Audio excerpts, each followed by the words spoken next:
Mark chapter 11. And as they approached Jerusalem at Bethpage and Bethany, near the Mount of Olives, he sent two of his disciples and said to them, Go into the village opposite you, and immediately, as you enter it, you will find a colt tied there, on which no one has ever sat. Untie it and bring it here. And if anyone says to you, Why are you doing this? Say, The Lord has need of it, and immediately he will send it back here. They went away and found a colt tied at the door, outside in the street, and they untied it.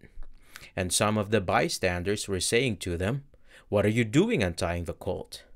And they told them just as Jesus had said, and they gave them permission.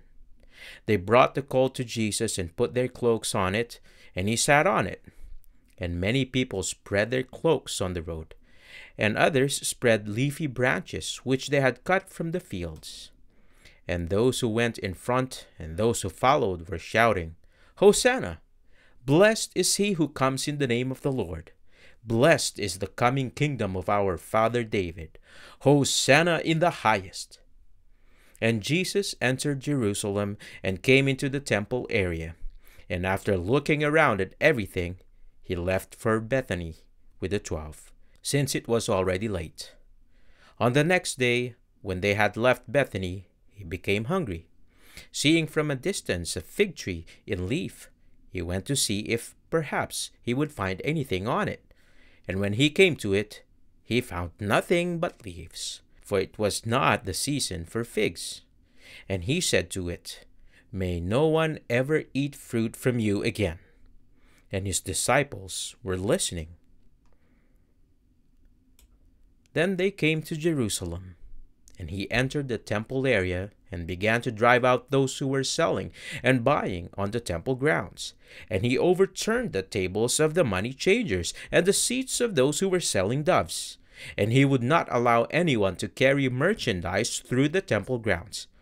And he began to teach and say to them, Is it not written, My house will be called a house of prayer for all the nations, but you have made it a den of robbers? And the chief priests and the scribes heard this, and they began seeking how to put him to death, for they were afraid of him, because all the crowd was astonished at his teaching. And whenever evening came, they would leave the city. As they were passing by in the morning, they saw the fig tree withered from the roots up. And being reminded, Peter said to him, Rabbi, look, the fig tree that you cursed has withered. And Jesus answered and said to them, Have faith in God. Truly I say to you, whoever says to this mountain, Be taken up and thrown into the sea, and does not doubt in his heart, but believes that what he says is going to happen, it will be granted to him. Therefore I say to you, all things for which you pray and ask, believe that you have received them, and they will be granted to you.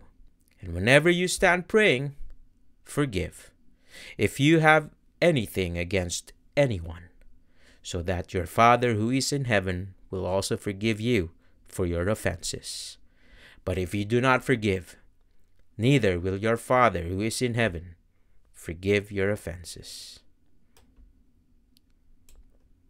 And they came again to Jerusalem, and as he was walking in the temple area, the chief priests and the scribes and the elders came to him, and began saying to him, By what authority are you doing these things?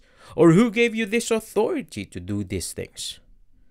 But Jesus said to them, I will ask you one question, and you answer me, and then I will tell you by what authority I do these things. Was the baptism of John from heaven or from men? Answer me. And they began considering the implications among themselves, saying, If we say from heaven, he will say, Then why did you not believe him? But should we say from men? They were afraid of the people, for they all considered John to have been a real prophet. Answering Jesus, they said, We do not know. And Jesus said to them, Neither am I telling you by what authority I do these things.